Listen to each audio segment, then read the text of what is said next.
Slow Burn Media and Bill Huffman present Who Killed, a podcast that provides a voice for the voiceless. Hello, and welcome to this week's episode of Who Killed Amy Mihaljevic. I am the host and producer, Bill Huffman, and on this week's episode, we will take a deep look into the case that has haunted the community for nearly 30 years, and we will discuss some of the possible leads that have come from the podcast, as well as the documentary that aired on Investigation Discovery. I sit down with Chief of Bay Village Police, Mark Spaetzel, and we discuss thoroughly about pretty much any question or comment that people had raised throughout the podcast. So sit back, take a listen. Hopefully, Chief Spaetzel will be able to provide some of the information that you, the listeners, have been looking for. And again, this case is never over until it's solved. So we might as well just jump right into the conversation with Chief Spaetzel. And again, if you have any information regarding this case, I will provide phone numbers and contact information at the end of this episode for you to reach out and help solve this case. Okay, so it's been about 8 months since we first met, and a lot's happened since then. A lot of publicity. We've had a lot of publicity. We've had some anniversaries. Mm-hmm. What do you think the impact of participating in something like as public as the documentary and the podcast that you participated in, do you feel like that provided an impact into the case? Did it help? Yeah, absolutely. I've always said that we're going to need the media's assistance to get out word to the public, because the public, I still believe, is the key to solving this crime, and therefore we need their input, and sometimes we have to remind them, we have to kind of prompt them a little bit that this case is still out there unsolved, and we need their help in solving it. So the podcast, the documentary, after each one we received additional leads and tips. So it served its purpose. We're never done until this case is solved, so we will always look for media to assist us in getting that word out. But there's no doubt in the last year that there's been a renewed interest in the public. Yeah, and I would agree that there's definitely been renewed interest for sure. And I think with the new technology, and I mean, you look back at 2018, and people will look back. I mean, people who look at cold cases, people like myself, or people who are investigators, will look back and say, okay, this was the watershed year where it kind of had the turning point where, okay, we can take this information that we had from maybe 20 years ago, and now we can actually use it. Do you feel like, since the case like April Tinsley was solved, and Christy Merrick, and using these genealogical databases, do you feel like those are something that could help solve this case?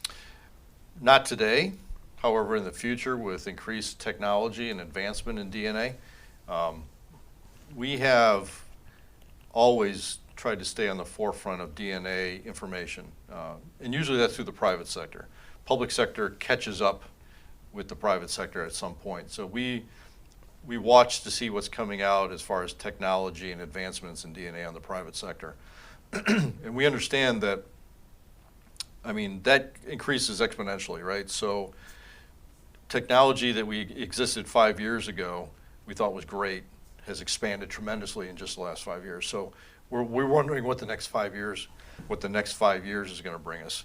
So we try to keep that in mind as we do analysis of any DNA. And as you know, we have DNA in this case, but as I've always said, it's not the DNA that you're going to throw into the CODIS database, the national database of convicted offenders, and get a hit back. So we can't do that. So we have other ways of working with that DNA, but keeping in mind that our technology we have today does not allow us to definitely use that familiar DNA, which you've heard so much about in 2018. Right. We're not to that point with our DNA yet. Okay. So the DNA that was used to solve those cases, they may have had a bigger or a larger piece of DNA. They had different DNA that was more effective to be utilized in that case, right? We do not have that, but we're hoping that someday the technology will advance to the point where with what we have, they'll be able to use that type of technology, but we're not quite there yet. Now, recently there was news stories about, and even on my podcast, it was mentioned that there were 3 hairs found. Is there anything that you can comment on that? No, I'd prefer not to comment on the type of DNA that we have Okay. or the nature of it, keeping in mind that it's someday I could be sitting across from the person who did this, and there's certain information that only us as investigators and the killer is going to know. And we like to keep that, pretty solid. Because it's not unusual for somebody to confess to a crime they didn't commit, ironically, and we need to be able to drill down into that information to determine if the person's actually involved. Well, in this case, that actually did happen, right? It happened several times, yeah. And and that basically just creates your fool's errand. Mm-hmm. Well, you think of the John Benet Ramsey case and other cases that are high profile. People have a need for whatever reason to insert themselves and garner attention. So it's not unusual, and we understand that, so we have to be prepared for that kind of thing, and we are prepared for that. So, the idea that somebody could step forward and say, hey, I did this, but you got to check these certain boxes in order to say, correct. Yeah, if they you're really the have perpetrator. The information. Correct. Mm-hmm. Interesting. Now, in regards to, you mentioned staying up to date with what the private sector is doing. Does the private sector reach out to you also? Is that something that they do, or is that something that you just have to keep up with yourself? I wouldn't say they reach out to us. They're more than willing to work with us if Mm-hmm. we reach out, but we're not quite at the point to work directly with them. It's more of, we like to see where the technology is going. And of course, the public DNA experts, those at the labs, they kind of keep up on this as well. So we get information from them about where the technology is headed and what the possibilities are in the future. But we also reach out to the private labs and say, where are you at? What are you doing? What's coming down the pike? So we have some idea of where we might be going. Gotcha. Now, as far as one of the questions that arose during the podcast was from listeners, and that was, why in 2016 did you release the blanket and the curtain, and why did you wait the 27 years to do that? Well, it really wasn't a matter of waiting. What it was is a matter of resubmitting evidence that had already been analyzed using new technology, and that new technology identified things that we hadn't seen before. So you have, again, we had a ton of evidence from Ashland County that was picked up.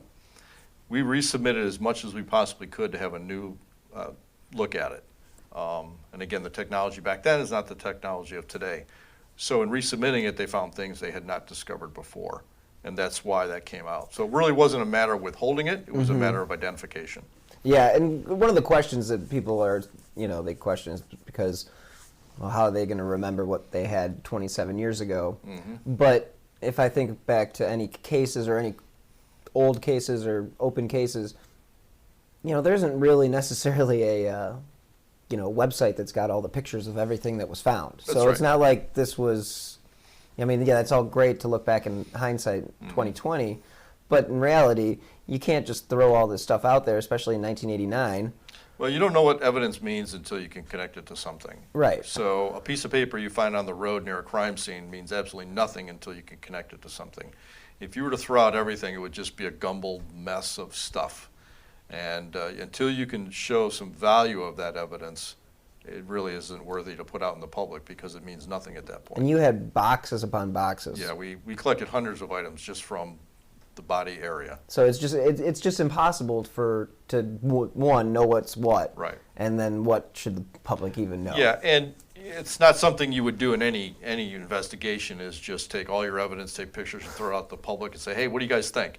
I mean, that would be a nightmare. Right, and with armchair, detectives these days, Sure. and I think that's where a lot of that question comes from. The armchair sleuths, and hey, to each his own.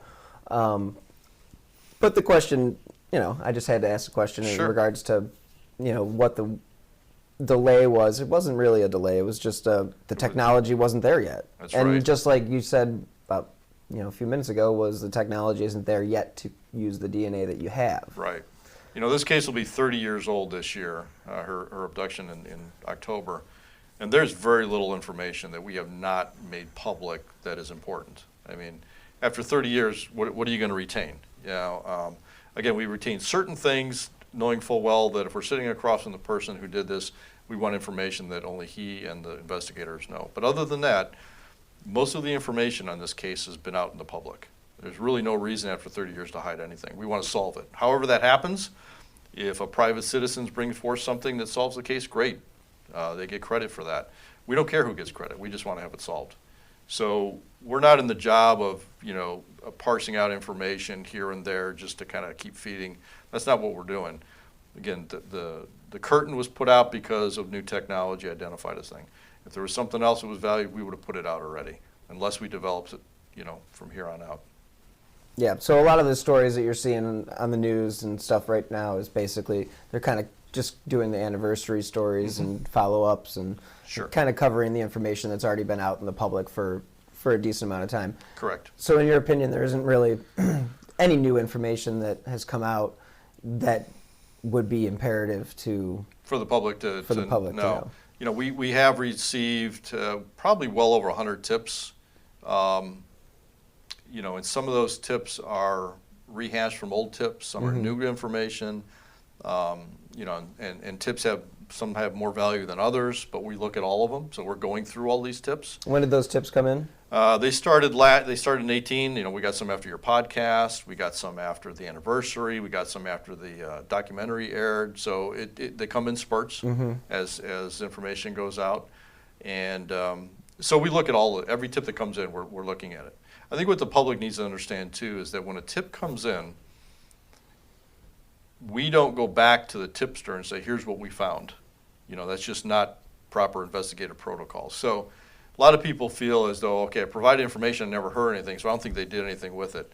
Well, nothing could be further from the truth. The reality is we can't go back to, you can just imagine somebody would make something up just to find out what the investigation is doing if the reality was that investigators got back to everybody who submitted a tip. And I think most people understand that. They just want to see it solved. They're not looking, there's a natural curiosity, obviously. But if somebody's giving information solely so they can find out where it goes, we're not in that business. We don't do that.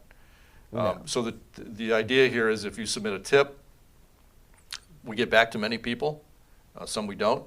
But we get back to them because we have follow-up questions for them. So if somebody calls in a tip and they don't hear back from us, they can rest assured that we followed up on it, but we didn't need any more additional information from them. If it leads somewhere, eventually they may find out because we'll contact them again. But the bottom line is we don't get back to people with answers to what their tip meant. We just don't do that. And I think that is an absolutely great thing to say because a lot of people are under that misconception that once you phone a tip in and you don't hear anything, then they feel like, oh, it went into the ether and they don't care. Yeah. And like you just said, it's the furthest thing from the truth. Right. I understand that perspective, though. If I'm calling something in, how do I know that it was followed up on? But that's what we do. We devote a lot of hours to these follow-up, and they take time. So even tips we got last year, we're not through all those tips because they take time. And if you did follow, let's say you did reach out to the people that did put in those tips, you'd have to have a whole new department for that. Just to get back to them. Right. And that's just, it's... Right. But sometimes things develop and we have further questions for the tipster and we'll get back with them and ask them those. And we always ask, do you have contact information so if we have further questions we can contact you? And like I said, sometimes we do that. Now, one of the questions that arose that I just was inquiring and wondering about when I was putting together the podcast, it came up in one of the episodes, and whatever happened to Amy's backpack? Was that ever found? It was never found. No. We know that we know that it's missing. Okay. Because it's just always never one of those things that's referenced as those these 3 items are the ones that we think that would keep as a trophy. The reason for that is, while that description has been put out there, backpacks are more of a generic type of item that could be anywhere. I'm sure that the backpack she had there were probably thousands and thousands of them made, if not more.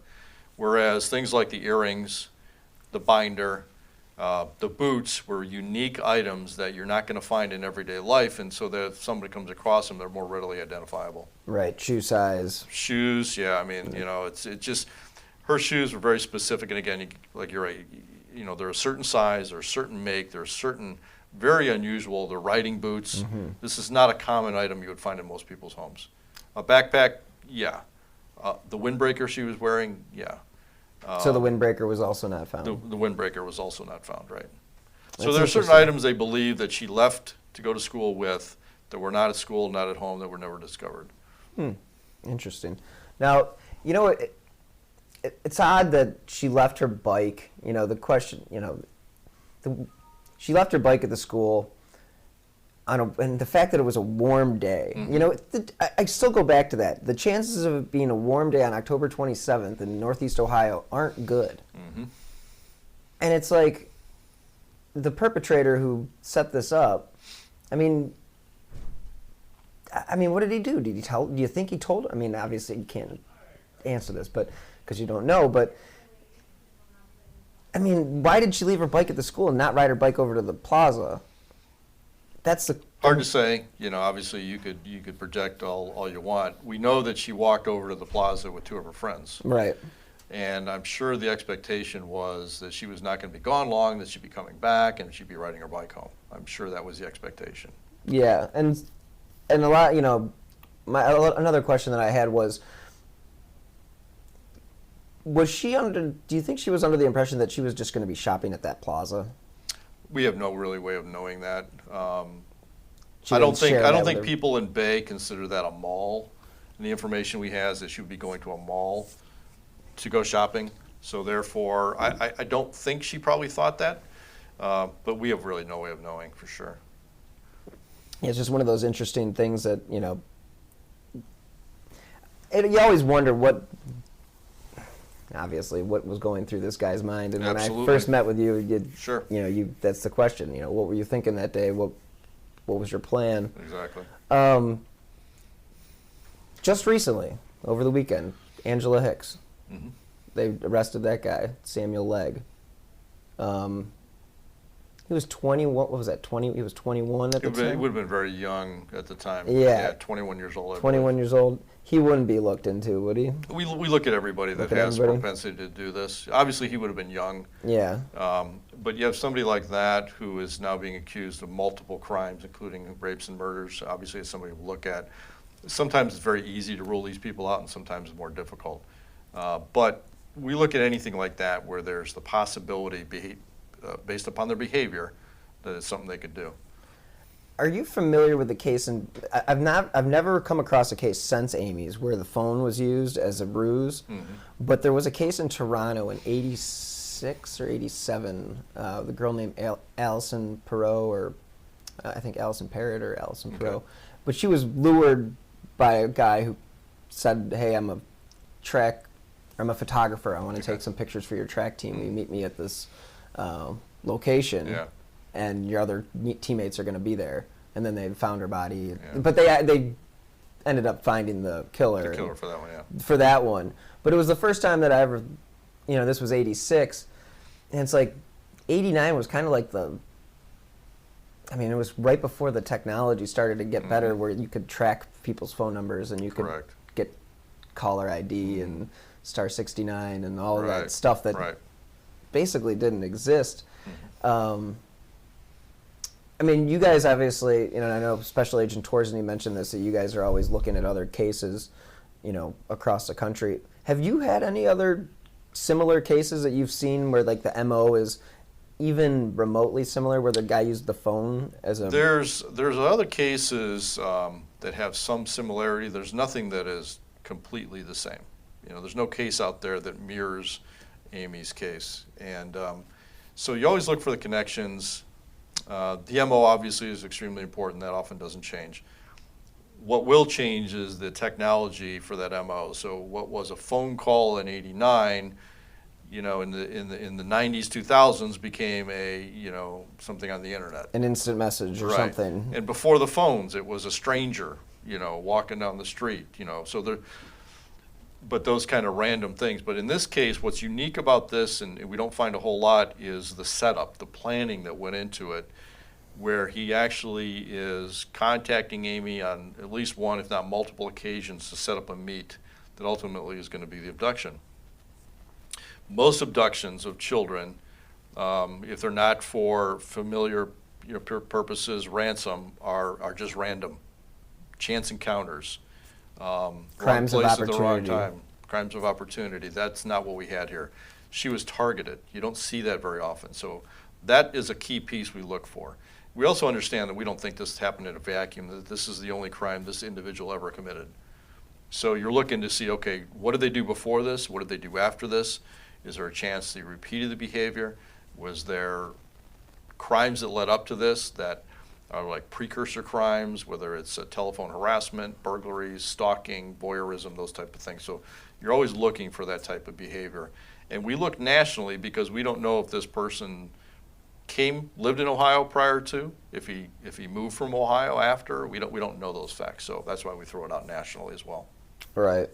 And now we talked earlier about the false leads and people calling in tips that may not be just wanting to be a part of the story. Sure. Did you feel like all of the people that were contacted in North Olmsted were associated with this caller, or is there some question whether or not that is? I mean, is it 100% proven that they're? No, I don't think anything's 100% proven. Okay. But it was similar enough, given the circumstances, that we feel pretty comfortable that it could be related. How many girls? But we looked at two very closely. Okay. But again, we put out information Northeast Ohio wide to all the schools to send home to their parents to have this done. And there were much more than two that were, somewhat similar. But these kind of, when you boil it down and you look at the circumstances, were the closest to Amy's. But there were a lot of others as well. But the circumstances didn't line up as closely as those did. Now, were any of those cases close to being a victim, or did it get any further than just calls in? I came home from school. A guy called and wanted to talk to me, or asked if my parents were home. I said no and hung up. It could be any number of different things like that. Keeping in mind that back in the 70s and 80s, those type of phone calls used by folks was not that uncommon. You mean making phone calls, like obscene phone calls, and they weren't necessarily all to lure kids either. Right. They're the obscene phone calls. I it's like the received one. texting, the random texting of today was the phone calls of the 80s and 70s. So interesting. So those things happened, and for whatever strange reasons, people enjoyed making those kind of calls. They Yeah, did. I mean prank calls. I mean it Prank was a whole calls thing. or sexually oriented type of calls. Those things happened. They did. So, but again, unique. You got to look at the unique circumstances of each call. Yeah, and the fact that he actually had a conversation with Right. her and set something into motion where he could literally have just been picked up by you or any other officer. Right. If she would have come to you and said, "Hey, I'm supposed to meet this guy this afternoon." Yeah, Like it you would have been guys- nice to meet there. Yeah. Yeah. It would have been great. I mean, Yep. it's like, if you And go then back again, in the time. technology back then didn't allow us to track those kind of local phone calls that were made. So that obviously Yeah, and today, that's another question everybody asks is like, well, why didn't they track the phone numbers? Well, the phone numbers were only tracked if they were long yeah, distance. there was no computerized record for those kind of phone calls. Long distance, yes, which we did. Local, no. And the fact that there were no long distance phone calls that were suspicious Correct. obviously led to the Right. fact that this guy had to It's a be local making call. a local call. Correct. But that doesn't mean that he couldn't have come from somewhere out of and then made No a, idea. but- Yeah, the only thing I can tell you is, that for somebody, the FBI behavioralists will tell you that for somebody to commit a crime like this, they have to have some familiarity with where the abduction takes place. They need to have some familiarity where the body is disposed of. And in this case, 50 miles apart, we're always looking for those connections, as we've talked about before. Right. And the parents were obviously not suspected right off the bat. There was no suspicions of the parents. And I mean, you're pretty much left with what the kids are told you. And for 30 years almost, we've been basically, the story that we know is what she told her friends. Correct. Had she not talked to her friends, we'd know a lot less today than we currently do. So you're correct. We are relying on the information obtained from her friends that she relayed to them. That's really what it comes down to. And then also the eyewitness testimony of young 5th, 6th graders that saw her at the shopping center. But that's all you've got. So it makes it, That's why I say there's nothing 100% because eyewitness testimony is often seen generally as somewhat unreliable. It can be very reliable or it can be very unreliable. It depends on the individual, their perception, and time frames and all kinds of different things come into play. But when that's all you've got, for example, we threw out the composite drawings based upon her friends seeing Amy with this individual. And then we've had tips where people say, well, the person I'm thinking of looks like that, but the jaw's a little different. Well, you can't rely on those type of very specifics in a composite. Composite drawing is more or less a general appearance of what somebody looked like. It's not going to be specific down to eyes and nose and glasses, all uniformly, yeah, this is the exact person. That's not the way a composite generally works. So that in and of itself, when it was put out days after the abduction, generated literally thousands of leads that had to be followed up on. And the majority of those leads were just lookalikes. Just lookalikes, and a lot of those you could easily establish alibis. The person was at the grocery store working that day, seen by 10 people. Okay, check that off. But you follow up on all those because you don't know. And so that involved a lot of investigative resources. And even though we had probably 40 to 60 agents working on the case immediately after it happened, that eats up a lot of resources. Oh, yeah. I mean, but when that's all you've got, you go with what the information is you have available. Yeah, and again, this wasn't something that you guys waited 24 hours. This was something that was Immediate. In the works.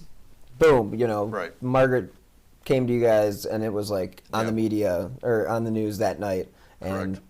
the firestorm started that day, and it hasn't stopped really since. Exactly right.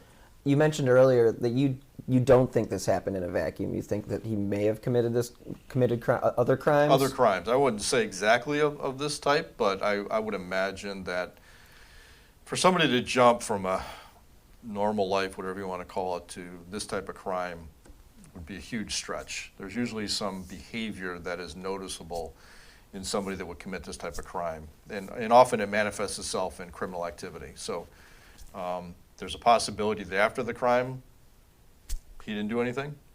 But there's a really good chance that before the crime there was some behavior that people would recognize. Again, things like making phone calls, making prank calls, making sexual type crimes, burglaries, voyeurism. Pushing the envelope each time. He's testing to see where his point is, and he keeps. And generally, what happens, they'll keep escalating. This is not enough anymore. It's kind of like a drug. Mm-hmm. You take a certain level of drug and it's fine, but then you become used to that and you need a little bit more. Right. This type of behavior is not. It's pretty analogous to that, and I think that you would see a slight progression. Does that mean that there's not a chance that he just is a one and done? Yeah, there's always the exceptions, right? And we have to consider that. But more often than not, there's a pattern to this.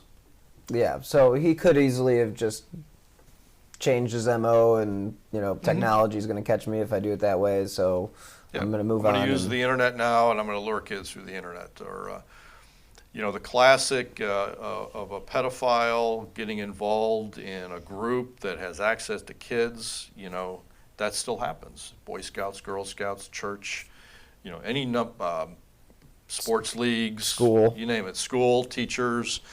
It's very common for those that have an interest in a certain group to get involved in those groups. It's common. So that could be in a play somewhere too. You don't know. So you have to look at all avenues, and that's what makes this so frustrating for law enforcement. Is we've looked at all these angles, and you're just not finding that one thing that's a home run. And you keep going back, and you circle back, and you look, and you look, and you look, and you still can't find that one thing. You mentioned last time about the electronic database. Mm-hmm. Now, is that something that it's completed and you're able to use it? Yeah, we have an electronic database that basically has all our tips and leads in it, has all our follow-up investigations. We can search that database by names and in a lot of different ways. That database contains, I wouldn't even want to guess, I have a way to quantify it, thousands upon thousands of suspect names in it. Interviews, at least that number of interviews times whatever. You think about one individual might be called in a suspect could have 50, 60 interviews associated with it. Another person who was a lookalike, and we went to the store and found out he's working, might have one or two. But when you're looking at thousands of people, just imagine the amount of interviews and information that is connected to those individuals. So all that is in a database, not even a database. It's more of it's on a server, and it's searchable. Let's hear from this week's sponsor, BetterHelp.com. As you guys know, 2020 was terrible, and things are still pretty terrible. But today I am happy to tell you about BetterHelp.com. Because if there's anything that's holding you back or interfering with your happiness, BetterHelp Online Counseling is there for you. You can connect with a professional counselor in a safe and private online environment, and it's really convenient because with the current state of the world, it really needs to be. So now you can get help on your own time and at your own pace. All you have to do is schedule secure video or phone sessions, and you can also chat and text with your therapist. BetterHelp really is there for you. They have over 3,000 U.S. licensed therapists across all 50 states. And if, for whatever reason, you aren't happy with your counselor, you can request a new one at any time. They even have apps for your smartphone or your computer, so you are never out of touch. So again, if you're suffering from anxiety or depression, anger, stress, relationship issues, heck, not getting good enough night's sleep, trauma, LGBT matters, they literally have a licensed professional counselor for you. And of course, everything you share is confidential. And the thing I like most is that this is actually an affordable option. And Who Killed listeners get 10% off their first month with the discount code WHO. So when I get started today, go to betterhelp.com/who. All you have to do is fill out a questionnaire to help them assess your needs and get you matched with a counselor that you'll love. Again, for 10% off, go to betterhelp.com/who. Like it's dedicated to this case. Yep. You put in a name and boom, and it can pull pop up information. All the information related to that individual. Right. And so you also mentioned in our interview over the summer or last spring, whenever it was, about the money starting to run out. Mm-hmm. Are we reaching that point? We are reaching that point. Like I said, the state of Ohio has been very generous in giving us a couple of grants to continue this. I think that funding is almost up. The city has also assisted in additional money for the investigation, specifically to keep Phil Torsney working. We'll still work creatively to try to find ways to do that. Bottom line is we're a public entity. This is our job. So however we have to do it, we'll do it. But certainly when you work as diligently as we do, it requires a lot of resources. And at some point, if there's not money available, that kind of workload is going to have to be reduced because there's just not the manpower to do it. But we're going to continue. I've dedicated myself to making sure this keeps going. Right. So we'll continue to do that. So Special Agent Torsney is still assisting? He's still assisting, currently. Excellent. Yes. Mm-hmm. Now he was very he was hopeful with the science and all that stuff. With the speaking with the the labs that are currently producing these results. Are you guys did they give you any sort of like, hey, this may be able to happen in the future in the next, like you said, I'm looking forward to what may happen in the next 5 years. Yeah. Is it something that they say that, okay, it's not stuff you can put into CODIS, and it's not necessarily something you can use for the familial DNA or genealogy databases that they've been using, but we're working towards that process where what you have will be one day. I think the public labs are doing that again. The private labs usually perfect these systems before the public labs will pick up on them because obviously we're dealing with a different level of certainty. So once something has been scientifically proven and evaluated and shown to work, then my impression here is that the public labs, the BCI, the FBI labs, then will incorporate that type of technology into their system and start using it. But they're going to be behind the curve as far as where private sectors have been going. But they keep up with what the private labs are doing, and they know what is coming down the road, and they know the possibilities. And so they make us aware of that. We're aware of it also, which is why, you know, we're not looking to, let's say let's use a number, 5. 5 is my DNA number. And if I have to use 3 this is completely made up, by the way, just as hypothetical. Just to kind of paint a picture. So if I have 5 DNA and I got to use 3 on this test to see if it matches something, I only have 2 left. Knowing technology is going to change, I think I'd rather keep 3 or 4, knowing that technology improves to the point where I can use it like I anticipate it's going to have more value. So you have to kind of do that. You have to be careful on what you do with it. Yeah, because you only have so much DNA to work with, and then eventually it's going to run out. You know, and that's no secret. You know, DNA is not infinite. We have what we have. And some DNA testing will use up the DNA. So you have to be careful that you don't use up all your DNA evidence. And in some of those other cases, you know, like the April Tinsley case, there was DNA all over the place. Right. I mean, that guy was leaving DNA purposely. You know. We don't have that, so that makes it a little more challenging for us. This week's episode is sponsored by HelloFresh. With HelloFresh, you get farm-fresh, pre-portioned ingredients and seasonal recipes delivered right to your doorstep. Skip trips to the grocery store and count on HelloFresh to make home cooking easy, fun, and affordable. That's why it's America's #1 meal kit. This summer, HelloFresh is here to take the work out of eating well. Reach your goals with delicious, calorie-smart and protein-smart lunch and dinner options, plus new vegan recipes too. HelloFresh makes entertaining easy with a selection of crowd-pleasing eats like their bratwurst bar with caramelized onions, Dijonnaise slaw, and pineapple relish, or a snack board with pretzel bites, spiced bar nuts, and hot honey peach jam. So go to HelloFresh.com/WhoKilled16 and use the code WhoKilled16 for 16 free meals plus free shipping. Again, go to HelloFresh.com/WhoKilled16 and use WhoKilled16 for 16 meals plus free shipping. Now, a touchy subject is that sexually assaulted. Was she sexually assaulted? We don't know for sure, but we believe she probably was. Again, I go back to why does someone abduct a 10-year-old girl? And when you start thinking about the reasons for that, ransom, family, sexual, it usually comes down to sexual. And when you look at the statistics, that's kind of where it leans. As awful as that is, that's probably the reality here. Unfortunately, due to the decomposition of her body, that will never be 100% determined.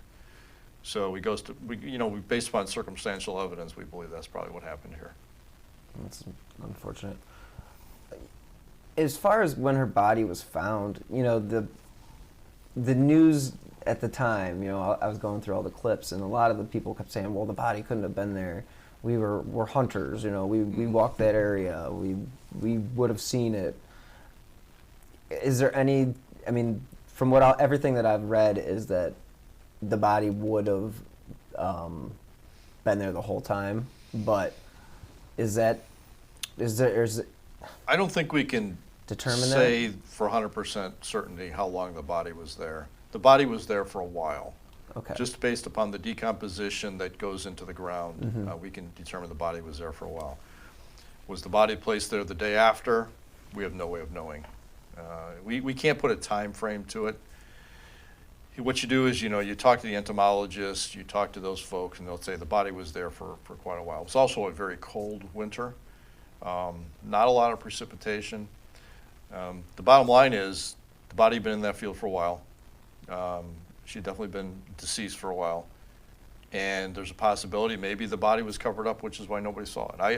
I understand the arguments on both sides. If I'm a bus driver or I drive that, how do I not see somebody laying 15 feet away off the roadway? Right. And all one day a jogger finds that. How does that happen? You know, and there's always a possibility her body was covered with something and either blew off, was removed, whatever possibly the case may be. With a curtain with or a curtain, a blanket? Correct. So we don't know that for sure. Again, a lot of these is just theories. So you got to be careful when you have a theory that you don't try to force the facts into the theory. You got the theory that stands on basically what you know and what's possible. So that's not, a theory can't necessarily be your all-encompassing driving force. It's just that, it's a theory. And you work with that, but you don't eliminate other things because it's not fitting into your theory. Especially when facts come that contradict it, you have to be careful. Yeah, I think you find that a lot of times when you see cases where, people are wrongfully convicted, where it's just, they get a narrow focus, and it's just like, okay, well, it had to have been this guy because it was, and then they just kind of discount everything else that comes along the way. And I think a lot of folks that view this case from the outside are looking at bits and pieces of it. I forgot what the old story about the elephant, right? But if you have the inside knowledge of the investigation and everything that's encompassing, you understand why some of this doesn't make sense that people propose. But our job is not to go out and argue with those who have limited knowledge of the case and say you're wrong. It's not what we do. That serves no purpose, quite frankly. What we want the public to understand is that we need information. And I know I've used this probably 100 times in interviews, but I just picture this large puzzle. We've got all the pieces. Maybe we're missing a couple. But until we get people to help us put the pieces in the right place, and then grab those couple pieces that we don't know, that's kind of where we're at. We have a lot of information. We probably have enough information, if I was to throw out a number, we probably got 90% of the information to solve this case. If we had 99%, it doesn't do us any good until we get that 1%. We got to be 100%. The puzzle's not complete until It's all not the done. pieces It's are not in done. place. So you can't get that whole view of what it is until you start putting it all together. And sometimes people give us information that helps us to clarify that picture and add a couple pieces. So that's kind of the analogy I like to use because that's how I picture this playing out, finding a few more puzzle pieces to finish it. Do you do any of the interviews yourself? I have not, since I've been chief since 2013, I probably have not done any interviews whatsoever. In the past I did. Okay. I was in charge of our detective bureau from 99 through 2013, so I did a few of those, obviously. Prior to 1999, we had other folks that were part of the investigative team that did the majority of those. All that information obviously is documented and it's well within our reach. But as far as my personal involvement, it's hard because I want to be more involved, but I know I can't. My job description doesn't allow me or afford me the opportunity to give it that much time. But I'm still involved in what's going on day to day, for sure. Now, is there anybody actively at the FBI working on the case? There is an agent assigned. Okay. Yep. And then that agent assigned, if she needs additional resources, obviously can call on anybody, including the lab, other resident agencies, whatever she needs. So if we got a tip in another state, she would coordinate with that resident agency in that state to send out a tip to have it investigated. So we use that resource quite a bit because we as Bay Village Police don't have the resources to fly around the country to follow up on tips and leads. It's just not possible. So the FBI has been a tremendous partner with us in this. And that's one of those saving graces in the sense that, like, they were involved pretty much right off the bat. They were from almost day one. And that's because a bunch of them lived here, Correct. right, in the city. So, I mean, this is a city where people want to live, and yeah, it says something when somebody comes in from the outside in law enforcement and they say, where should we live? We want a place that's safe, that we can raise our families, and they get told Bay Village. And that's really what happens. So you had a lot of residents living, a lot of FBI agents living in Bay Village. Now, you said that and I don't know if you were just saying this as just a number, but you mentioned there might be somebody with 50 or 60 interviews associated with them. Mm-hmm. Do you feel like you've talked to the killer? It's really hard to know. We have done so much work on individuals. The circumstances of some tips are better than others. Some are more intriguing. Some get you closer to where you want to be, I believe, in the terms of the facts surrounding a suspect. But we've done so much work on some of these people that I'd be surprised if, because we've done so much, if the person was involved, just because we vet out these people completely. So We do a everybody lot. that's been out there as far as the public may know, and then obviously you Yeah. guys know other stuff, but for the public to know, those individuals have been vetted, Yes, seriously vetted. completely. Yeah. And what it comes down to is, to rule somebody out 100%, in my mind, you've got to have an ironclad alibi with multiple independent witnesses, with no skin in the game, saying, couldn't have possibly done it. We know when she was abducted, this person was here. We got 3 people that can say he was here. I never, again, I'm not so narrow focused, like, okay, somebody said he was at work. Yeah, it can't be him then. We like to be sure of ourselves, so that's why we keep that pool so wide. But the bottom line is, when you do literally weeks and weeks and weeks worth of work on an individual, you have a pretty good feeling of where their involvement may or may not be. And the bottom line is, nobody's been arrested. It speaks for itself. Mm-hmm.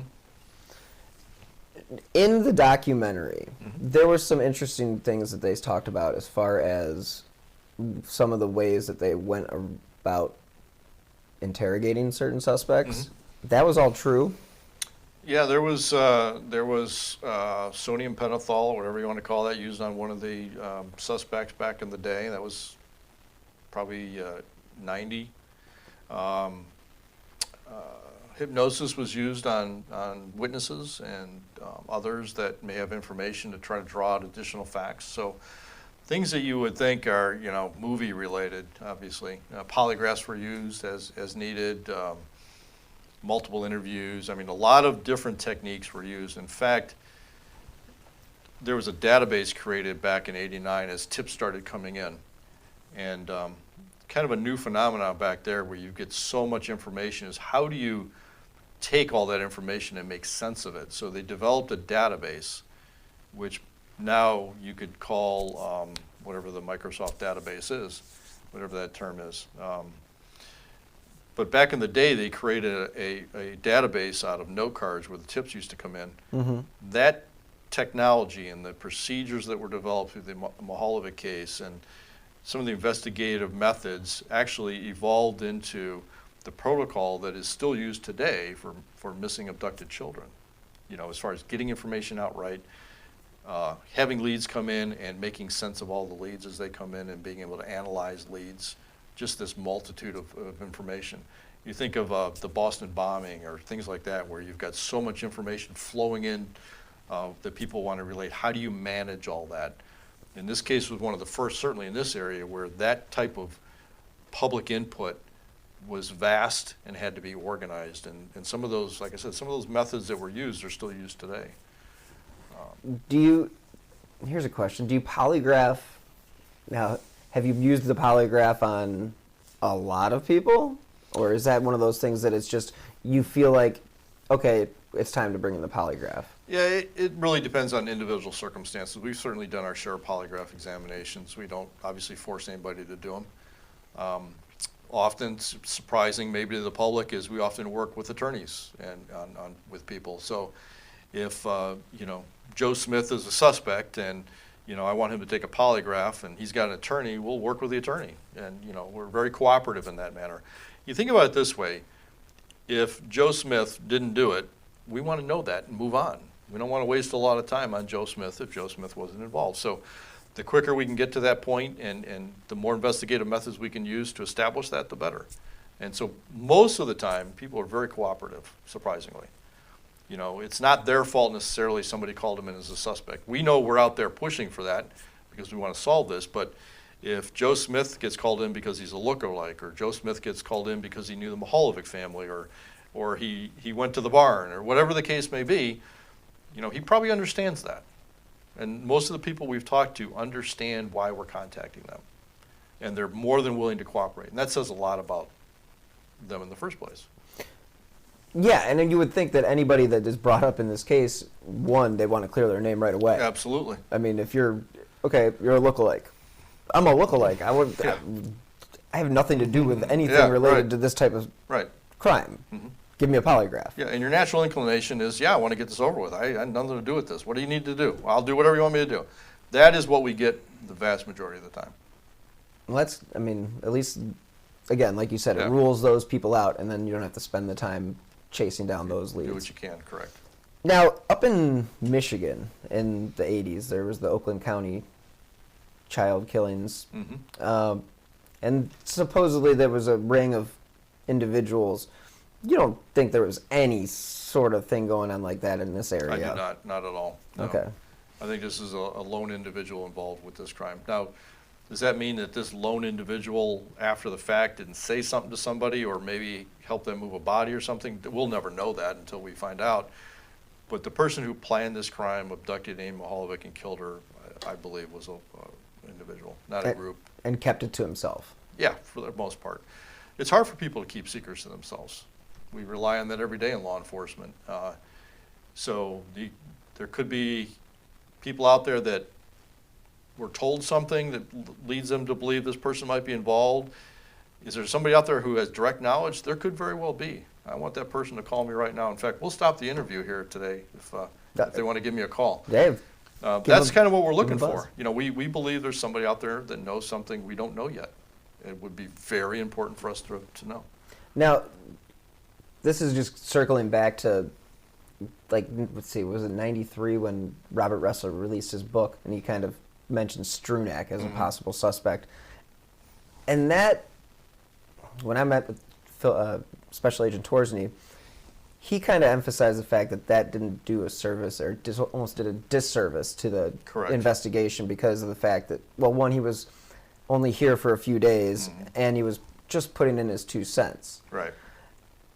But the public, in their mind, they hear one of the top FBI behavioralists say, "We think it was.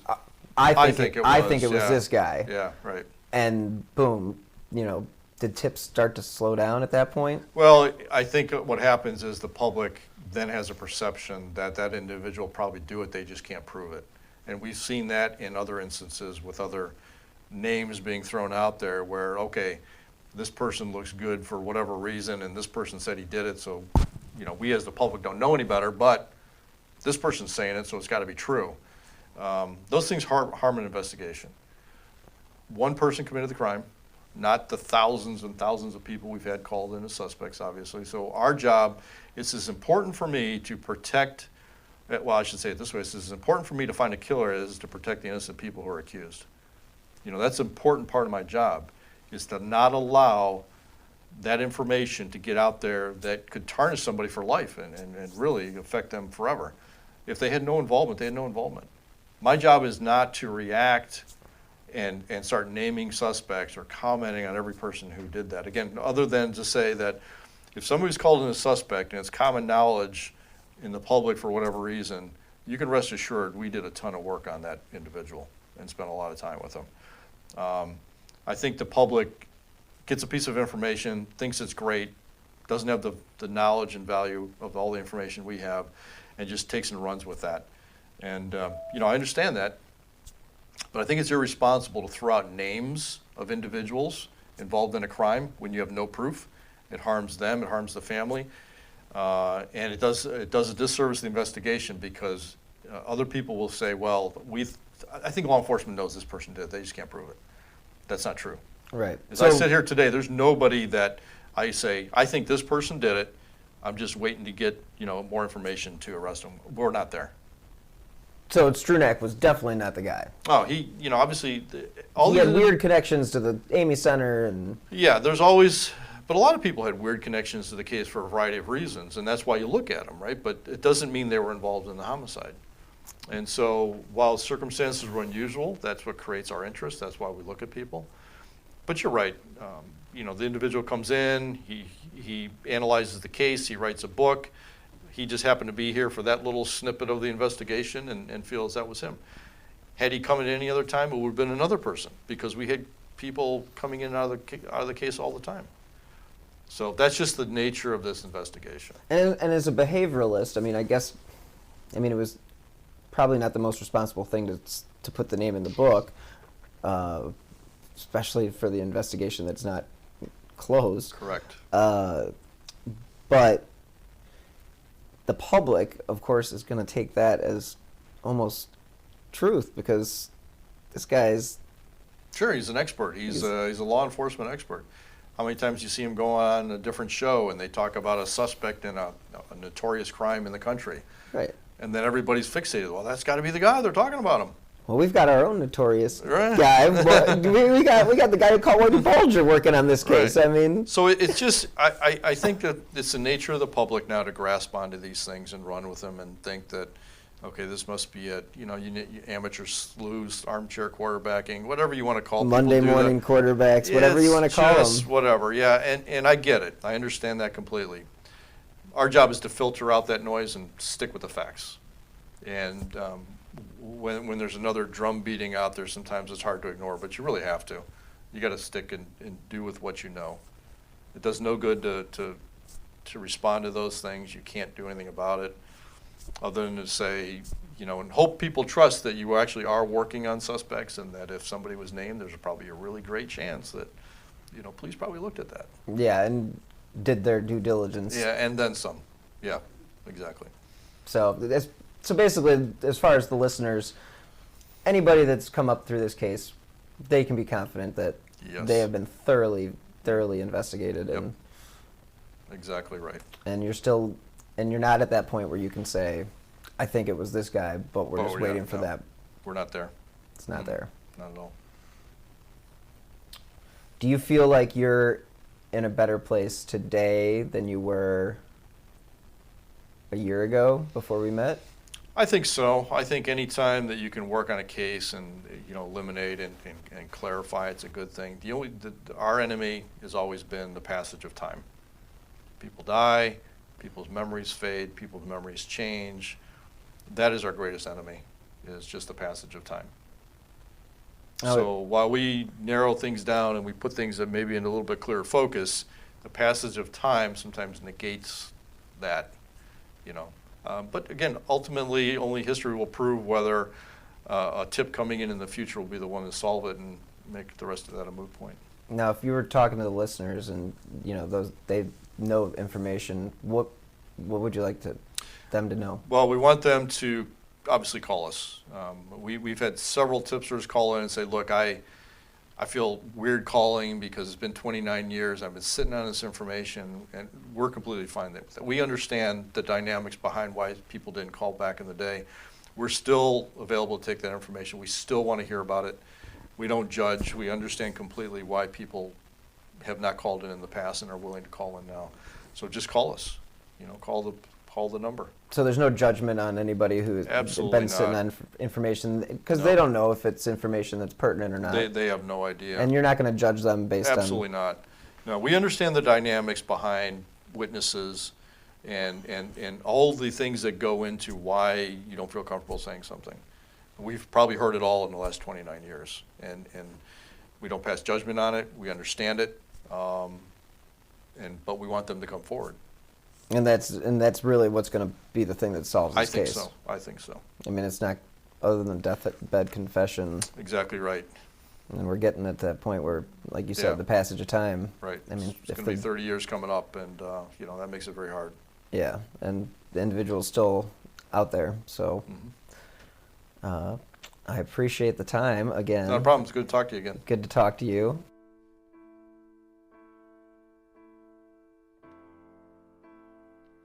Thank you again for listening to this week's episode of Who Killed Amy Mihaljevic.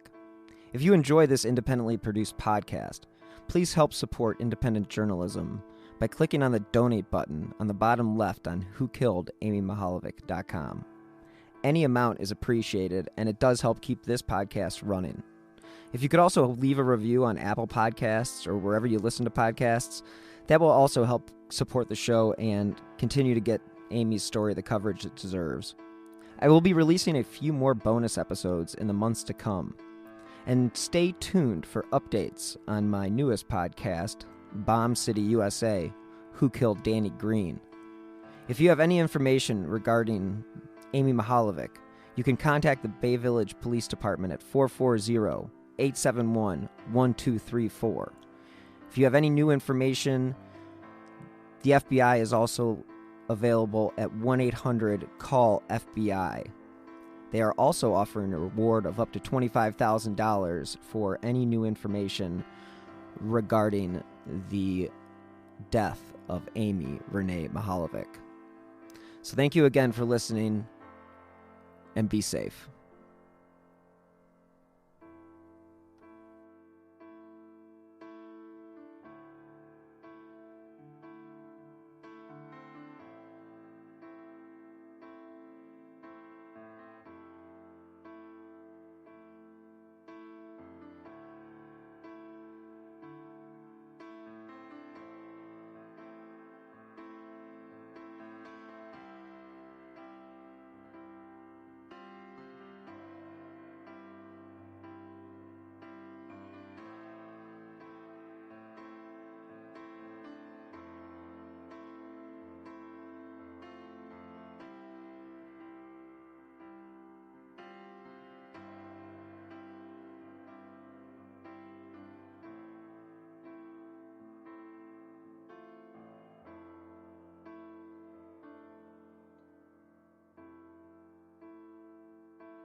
Coming up on 5 Minute News, I'm Anthony Davis.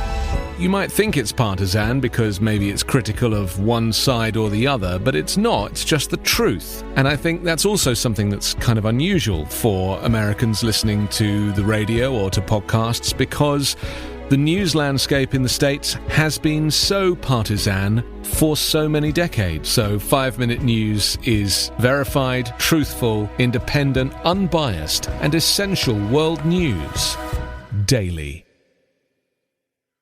Women's Running Stories, where we explore the intersection between running and life. Because every woman who is committed to a running journey has a story to tell, and this is where you'll find those stories. I am host and producer Cherie Louise Turner. I'm a 53-year-old runner, and together with original music by musician and runner Cormac O'Regan, we bring these inspirational stories to life. Please join us to fuel your adventures.